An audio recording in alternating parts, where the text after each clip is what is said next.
Hola, hoy vamos a hablar sobre la división de poderes en México, un tema que es de vital importancia en la actualidad para un país democrático como el nuestro y pues en el que se deben respetar nuestros derechos humanos. En primer lugar, surge la interrogante, ¿qué es la división de poderes? Pues bien, la división de poderes es un mecanismo que busca poner un límite al ejercicio del poder que pueda tener un gobernante, para que el mismo no pueda abusar de los gobernados y más bien se garanticen nuestros derechos humanos. Pero, ¿cómo lo hace?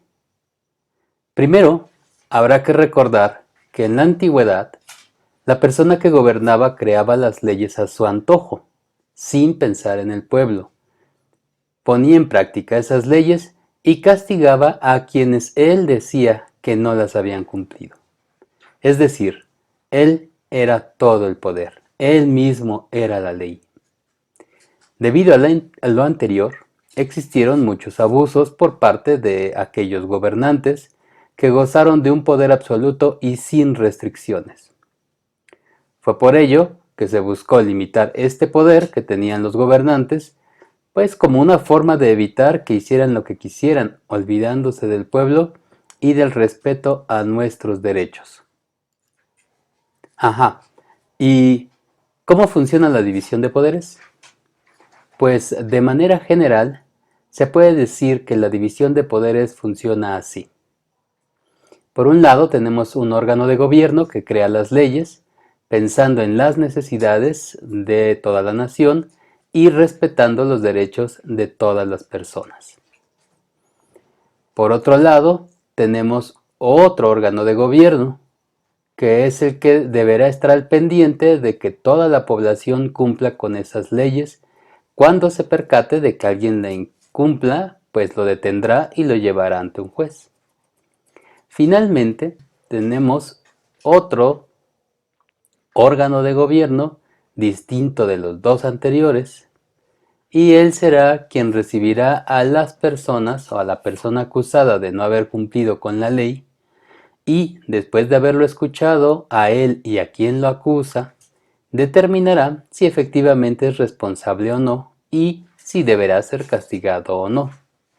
Es importante mencionar que cada uno de estos poderes es independiente y no pueden estar a cargo de la misma persona. De ahí la importancia y trascendencia de esta división de poderes. Ahora bien, en México, después de que se logró la independencia, se tuvo la necesidad de determinar qué tipo de gobierno tendríamos. Algunos grupos, llamados conservadores, optaban por que se tuviera un gobierno absolutista. Incluso pidieron que nos gobernara un emperador austriaco, quien se autonombró Maximiliano I. Pero también existía otro grupo de personas, llamados liberales. Estos sugerían que nuestro país debería tener un gobierno que fuera limitado en su poder a través de la división de este, es decir, que no fuera una sola persona quien pudiera controlar al país entero. Al final, después de varias disputas, en el año de 1824 se promulgó la primera constitución de nuestro país como un estado independiente. En esta constitución se establecieron principios que trascendieron a la constitución de 1917, que es la que está vigente en este momento. Estos principios que trascendieron son soberanía nacional, derechos humanos, federalismo, democracia representativa y, por supuesto, la división de poderes. En ese sentido, en nuestro país se establece la división de poderes en el artículo 49 de nuestra Constitución Federal, dividiéndola en ejecutivo, legislativo y judicial. Cada uno de estos poderes tiene sus propias funciones y no debe invadir las funciones del otro. es importante no perder de vista que nuestro país es una república federal, por lo que esto significa que está compuesta de varios estados o entidades federativas y que cada uno de estos estados de la república también contará con la división de poderes propia.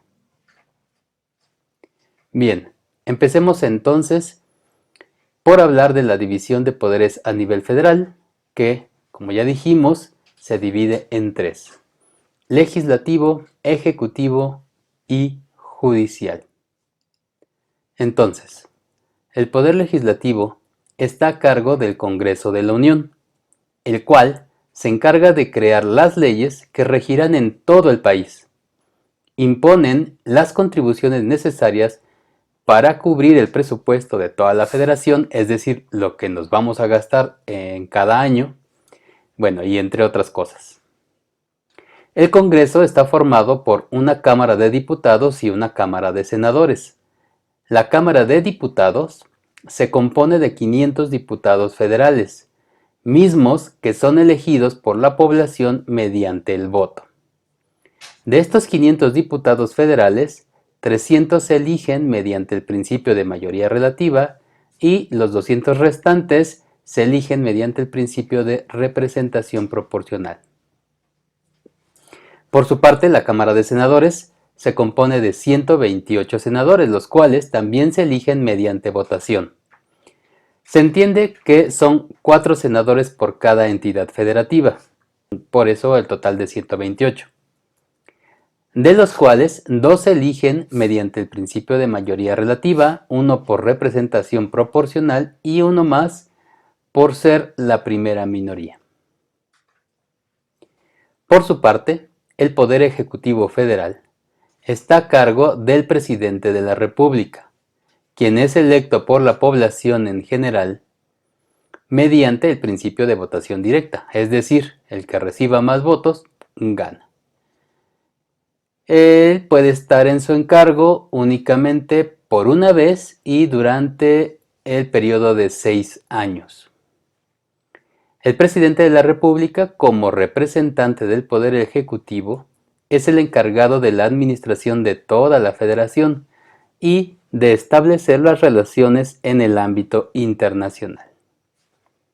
Para cumplir con su cometido, se auxilia de las secretarías de Estado, dentro de las cuales están la Secretaría de Gobernación, la Secretaría de Educación Pública, la Secretaría de Hacienda y Crédito Público, la Secretaría de Desarrollo Social, la Secretaría de la Defensa Nacional, entre otras. Hay que tomar en cuenta que también pertenece a este poder la Procuraduría General de la República, por lo que el Ministerio Público Federal pertenece al Poder Ejecutivo Federal. En cuanto al Poder Judicial de la Federación, podemos decir lo siguiente. Su función consiste en determinar, con apego a la Constitución y a las leyes vigentes, si una persona en realidad ha realizado una conducta contraria a las leyes y por lo tanto merecería ser castigada por ello, aunque también tiene la función de determinar si, en un momento dado, la autoridad ha sancionado de manera ilegal o ha causado algún tipo de perjuicio a alguna persona. El Poder Judicial de la Federación se integra por la Suprema Corte de Justicia de la Nación, el Tribunal Electoral, el Consejo de la Judicatura Federal, tribunales colegiados de circuito, tribunales unitarios de circuito y juzgados de distrito. Entonces, esquemáticamente lo podríamos observar de esta manera. Hasta arriba, el gobierno federal, que tiene 3 poderes: el legislativo, el ejecutivo y el judicial. Por su parte, el legislativo se deposita en el Congreso de la Unión, que a su vez se compone de 2 cámaras, la Cámara de Diputados y la Cámara de Senadores.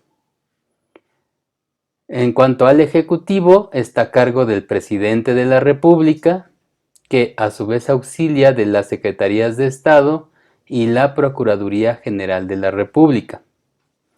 Y finalmente el Poder Judicial, que está compuesto por la Suprema Corte de Justicia de la Nación y la Judicatura Federal, los tribunales colegiados y unitarios de circuito y finalmente los juzgados de distrito. Bien, ahora vamos a ver la división de poderes dentro de cada una de las 32 entidades federativas que componen a todo nuestro país. Tenemos 31 estados de la República y una Ciudad de México.